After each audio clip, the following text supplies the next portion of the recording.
সেনাপ্রধানের দিক থেকে মূল ভেটোটা ছিল যে ডক্টর মোহাম্মদ ইউনূস কেন, why not any other person. Doctor Mohammad ইউনূসের নামে মামলা আছে, তিনি একজন কনভিক্টেড পারসন। একজন কনভিক্টেড পারসন আসলে কিভাবে একটা দেশের প্রধান উপদেষ্টা হতে পারে? আওয়ামী লীগ একটা লোককে একেবারেই দেখতে পারছে না, এবং বাংলাদেশে তো আলটিমেটলি 30-40% পিপল আওয়ামী লীগকে সাপোর্ট করে।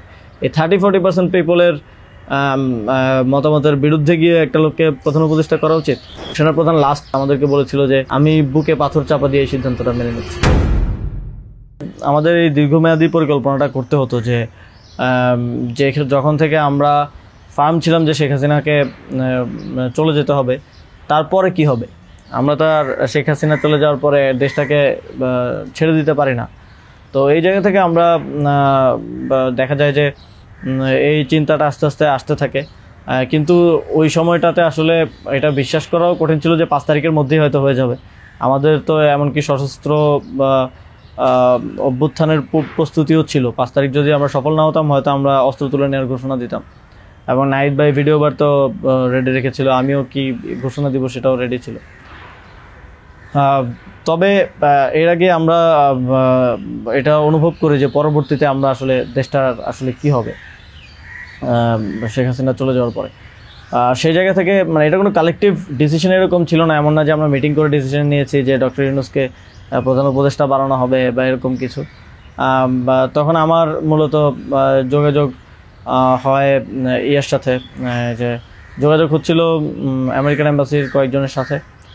এর পাশাপাশি হচ্ছে সাবেক ছাত্রদলের এক বড় ভাই আছেন শামীম ভাই, উনি মিরপুরে অর্গানাইজার হিসেবে খুব ভালো ভূমিকা পালন করছিলেন। তো ওনার সাথে আমার যোগাযোগ হচ্ছিল। উনি মূলত ওনার যোগাযোগটা ছিল মূলত মুশফিকুল ফজল আনসারি ওনাদের সাথে আর কি। তো ওনার মাধ্যমে আমার ডক্টর আলী রিয়াজ, তারপর হচ্ছে বদির আলম মজুমদার স্যারদের সাথে যোগাযোগ হয়।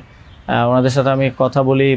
1 তারিখ যখন আমরা আমাদেরকে ডিবি থেকে ছেড়ে দেওয়া হয়, সেদিন প্রাথমিক কথা হয়, কিন্তু 2 তারিখ মূলত আসল কথাবার্তা শুরু হয়। ওনাদের সাথে কথা বলে এবং ওনাদেরকে তখন আমি জিজ্ঞেস করছিলাম যে ডক্টর মোহাম্মদ ইউনূস কি আসবেন কিনা যদি আমরা আহ্বান করি। তো সবার একটা কমন কথা ছিল উনি আসবেন না, কারণ ওনাকে এর আগেও তো অনেকবার চেষ্টা হয়েছে আহ্বান করার। ওই 24-এর নির্বাচনের আগেও একটা আলোচনা ছিল, এবং এর আগেও 19 সালের দিকে একটা আলোচনা ছিল। এর আগেও যখন তত্ত্বাবধায়ক সরকার ছিল তখনও ওনাকে আনার চেষ্টা করা হয়েছিল, বাট উনি সবসময় পলিটিক্যালি থেকে রিফিউজ করেছেন, দূরে থাকতে চেয়েছেন। তো আলী রিয়াজ স্যারও আমাকে বললেন, বদির আলম মজুমদার স্যারও বললেন যে উনি আসবেন না। আরও যাদের সাথে কথা হচ্ছিল উনি রাজি হবেন না, এই ধরনের একটা কথা ছিল। বাট আমি সরাসরি ওনার সাথেই কথা বলতে চাই, এবং তখন হচ্ছে শামীম ভাই আমাকে ওনার বর্তমান যে এপিএস সাব্বির ভাইয়ের নাম্বার দেন। তো সাব্বির ভাইয়ের সাথে যোগাযোগ করার পর সাব্বির ভাই আমাকে বলেন যে আমি তো স্যারের সাথে নাই। তো স্যারের সাথে মঈন চৌধুরী নামের একজন তখন স্যারের প্রাইভেট সেক্রেটারি হিসেবে কাজ করছিলেন।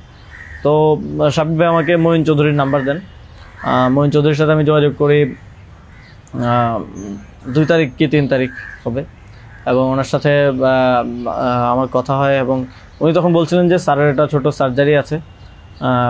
স্যার তখন ফ্রান্সে ছিলেন। তো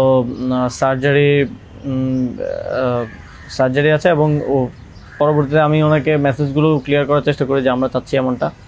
তো উনি স্যারের সাথে কথা বলেন। স্যার আমাদেরকে পরে একটা মেসেজ পাঠান যে তোমরা যেটা করতেছো আমি তোমাদের সাথে আছি আর কি। এটা হচ্ছে 2 তারিখের দিকে স্যার একটা মেসেজ আমাদেরকে পাঠান থ্রু মঈন চৌধুরী, কিন্তু তখনও কথা হয়নি। স্যারের সাথে আমার প্রথম কথা হয় হচ্ছে, মানে আমি বারবার ইনসিস্ট করছিলাম সরাসরি কথা বলতে, কারণ সবাই অনুৎসাহিত করতেছে যে স্যার আসবেন না, আদার অপশনস দেখার জন্য, প্রধান উপদেষ্টা হিসেবে অন্য কাউকে দেখার জন্য অনেক নামও আসতেছিল, অনেক নামও সাজেশন আসতেছিল। কিন্তু আমার চিন্তাটা ছিল যে আমাদের যে অর্থনৈতিক ভঙ্গুর পরিস্থিতি, তারপরে একটা বিশেষ পরিস্থিতিতে আমরা সরকার গঠন করলে সেটার জাতীয় আন্তর্জাতিক যেই স্বীকৃতির ব্যাপার আছে, এগুলো আসলে ডক্টর মোহাম্মদ ইউনূস ছাড়া পসিবল হবে না। তো সেই জায়গা থেকে আমি বারবার যোগাযোগ করার চেষ্টা করি। পরে মঈন চৌধুরী স্যারের সাথে আমাকে কথা বলিয়ে দেন। সম্ভবত ওনার নাম্বার থেকেই প্রথম কথা বলা হয়, এবং স্যারকে আমি অ্যাপ্রোচ করার পরে স্যার আমাকে বললেন যে আমি হচ্ছে তোমরা অন্য কাউকে ভাবো। এটা সম্ভবত 3 তারিখ।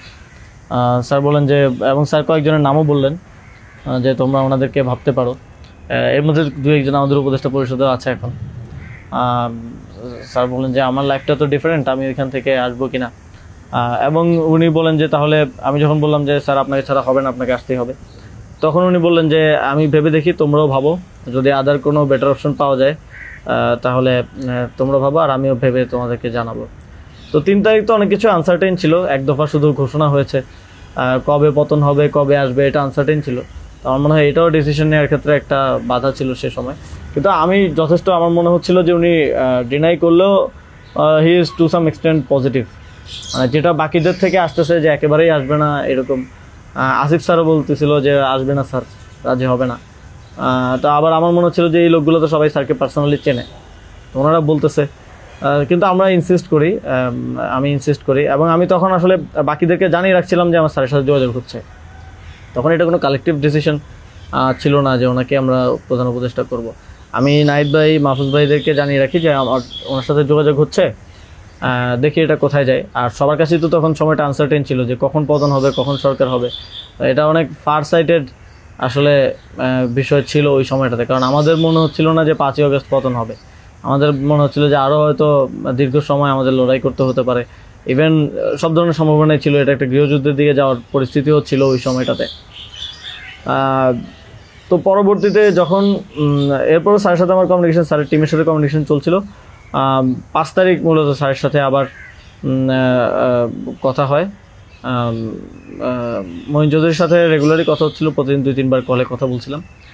5 তারিখ স্যার যখন সার্জারিতে ঢুকবেন, ঢোকার আগে হচ্ছে কথা হয়, যখন শেখ হাসিনা পালিয়ে গেল সন্ধ্যায় আমরা চ্যানেল 24-এর অফিসে, তখন আমি স্যারের সাথে কথা বলতে চাই যে এখন তো পতন হয়ে গেছে, এখন একটা ডিসিশনে আসতে হবে। তো তখন মঈন ভাই স্যারের সাথে আমাদেরকে কলে যুক্ত করেন। তো চ্যানেল 24 অফিসেই নাহিদ ভাই আর আমি আমার ফোন থেকে লাউডস্পিকারে স্যারের সাথে কথা বলি। তো স্যারকে আমরা বলি যে স্যার এখন একটা ডিসিশন আসতে হবে, আর স্যারও সার্জারিতে চলে যাচ্ছিলেন তারপরে ডিসিশন দেওয়াটা। তো স্যার এক ধরনের তখন মনোসম্মতি দিলেন যে আমি আসব। আর এর মাঝে তো 2 দিন স্যারও আলোচনা করেছেন বিভিন্ন পর্যায়ে, আমি আসবো, তবে বিস্তারিত কথা বলার আগে তোমরা কোথাও এটা অ্যানাউন্স করো না আর কি। তো এই আলোচনাটা হওয়ার পরে আমরা, অনেকগুলো বিষয় ছিল ডিসকাস করার মতো, আলোচনাটা হওয়ার পরে আমরা চ্যানেল 24-এর অফিসে প্রেস ব্রিফিংটা করি সেদিন রাতে, এবং সরকারের রূপরেখাটা কী হবে সেখানে ঘোষণা করি, একটা অন্তর্বর্তীকালীন জাতীয় সরকার ঘোষণার কথা বলি। এছাড়াও আরও রূপরেখাগুলো বলি যে রাজনৈতিক অংশগ্রহণ, তারপর সিভিল সোসাইটি, তারপরে অভ্যুত্থানের নেতৃত্বের অংশগ্রহণ, এই পলিসিগুলো আমরা সেখানে ঘোষণা করি। স্যারের নামটা ঘোষণা করা হয়নি।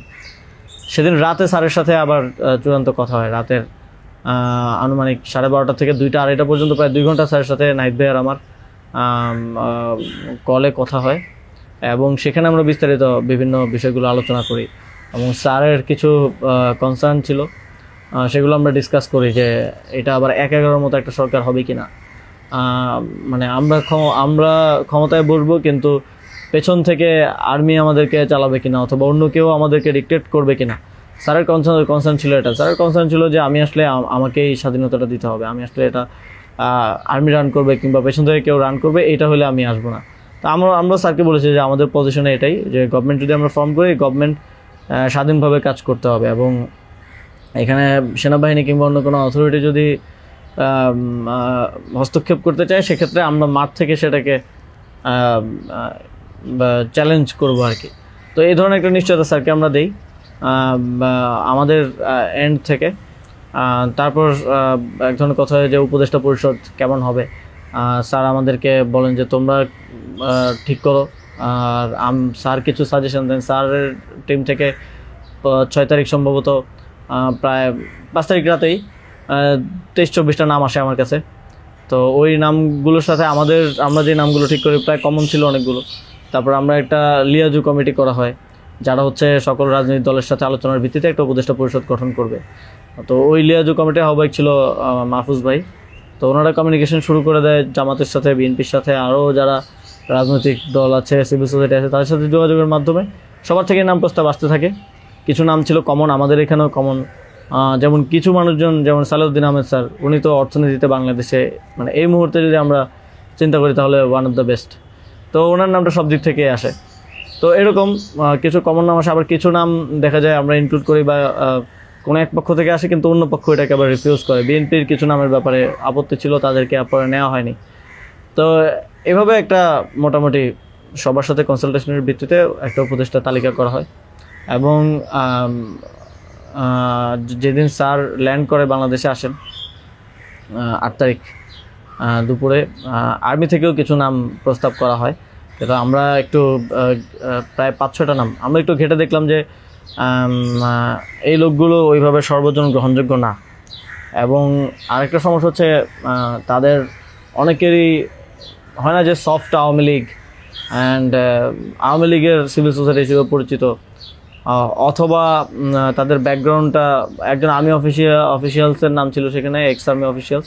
তার ব্যাকগ্রাউন্ড আমরা দেখি যে তিনি ইন্ডিয়ায় তিনি 4 বছর ছিলেন এবং 4 বছরে তিনি কয়েকটা কোর্স করেছেন সেখানে। সো আবার ওনার ব্যাপারে জনমত হচ্ছে র কানেক্টিভিটি আছে। তো ওই নামগুলো আমরা কেটে দেই এবং সেখানে আর্মি কিছুটা নাকশ হয় যে এই নামগুলো কেটে দেওয়ার পরে। এবং ওই স্যারের সামনে রেখেই, কারণ স্যার ওই যখন লাউঞ্জে ভিভিআইপি লাউঞ্জে স্যার ছিলেন এয়ারপোর্টে, তো স্যারের সামনে রেখে আমি আর আসিফ স্যার নামগুলো কেটে দিই যে এই নামগুলো তো আমরা দেই নাই। সেখানে আর্মি চিফও ছিলেন। তো আমাদের ইয়েটা ছিল এটাই যে আগের রাতে আমরা যেটা কথা বললাম যে এই উপদেষ্টা পরিষদে যদি আর্মির লোকজনই বেশি থাকে তাহলে তো এটা দিন শেষে আর্মি ব্যাগ আবার 111 টাইপ গভর্নমেন্টই হচ্ছে। সেই জায়গা থেকে আমরা এই নামগুলো নিতে চাইনি। তবে সেখানে আমরা যুক্তি দিয়েছি যে কারণ সবার প্রোফাইলটা যখন আমরা একটু ঘাটাঘাটি করেছি দেখেছি সবারই কোনো না কোনো প্রবলেমেটিক এলিমেন্ট সেখানে আছে। হয় তার র কানেক্টিভিটি হিসেবে জনমত আছে, মানুষের মধ্যে গুঞ্জন আছে, অথবা তার আওয়ামী লীগের সিভিল সোসাইটি হিসেবে পরিচিতি আছে। তো এই ধরনের একটা বিষয় ছিল ওই 5-6টা নামের মধ্যে, যে কারণে আমরা সবগুলো নামই প্রায় কেটে দিয়ে শুধু একটা নাম আমরা রেখেছিলাম সিএসটি উপদেষ্টা যিনি আছেন। কারণ আমাদের কাছে মনে হচ্ছে ওইটা সেন্সিটিভ জায়গা এবং দেশের এরকম একটা ট্রানজিশন টার্মাল সিচুয়েশনে যেহেতু আর্মি পুরোপুরি আমাদের পার্বত্য অঞ্চলের সমস্যাগুলো ডিল করে, তো সেখানে তাদের কথাটা রাখা উচিত। সেই জায়গা থেকে ওনার নামটা আমরা রাখি, শুধু আর্মির প্রপোজাল থেকে বাকিগুলো কেটে দেওয়া হয়। তো এভাবেই একটা এবং এছাড়াও আরেকটা ইয়ে ছিল যে 6 তারিখ আর্মির সাথে আমাদের একটা বৈঠক হয়, 3 বাহিনী প্রধান তারপর রাষ্ট্রপতি, প্রায় 4 ঘন্টার একটা বৈঠক হয়। যেটার মূল কথাটা ছিল যে সেনাপ্রধানের দিক থেকে মূল ভেটোটা ছিল যে ডক্টর মোহাম্মদ ইউনূস কেন, why not any other person. তো আমরা আমাদের জায়গায় অ্যাডামেন্ট ছিলাম, বিকজ আমরা তো 5 তারিখ রাতেই ঘোষণা দিয়ে দিয়েছি যে doctor Mohammad Yunus will be the chief adviser of the next interim government. এবং সেটা এক ধরনের বৈপ্লবিক কায়দায় আমরা ভিডিও বার্তা দিয়ে ঘোষণা দিয়ে দিয়েছি, আমরা কোনো নিয়মের কিংবা সংবিধানের তোয়াক্কা সে সময়টাই করে নেই। কিন্তু উনি বারবার বলার চেষ্টা করছিলেন যে ডক্টর মোহাম্মদ ইউনূসের নামে মামলা আছে, তিনি একজন কনভিক্টেড পারসন। একজন কনভিক্টেড পারসন আসলে কীভাবে হতে পারে, একটা দেশের প্রধান উপদেষ্টা হতে পারে। তো আমরা যখন এগুলো ডিবাঙ্ক করতেছিলাম কথাগুলোকে যে এগুলো তো আওয়ামী লীগের সময়ের পলিটিক্যালি মোটিভেটেড মামলা, এই মামলা তো দেখা গেছে সবার নামে পাওয়া যাবে, আমাদের নামেও আছে। তো এটা বলার পর আবার ওনারা আরেকটা কথা বললেন যে সোসাইটির একটা বড় অংশ তো আসলে ওনাকে হেট করে, এবং বড় অংশ বলতে উনি তখন সরাসরি বলেছেন যে আওয়ামী লীগের অন্তর্বর্তীকালীন সরকারটা তো সবার কাছে গ্রহণযোগ্য হতে হবে।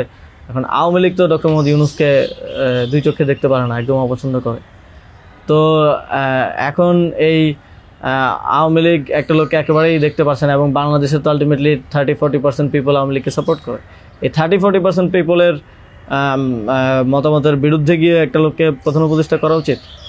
তো আমরা তখন বললাম আওয়ামী লীগ এমন কিছু না যেটা নিয়ে এখন আমাদের কনসার্ন হওয়া উচিত। আওয়ামী লীগকে আমরা পরাজিত করেই এই প্ল্যাটফর্মে আসছি, এখানে আমরা বসছি।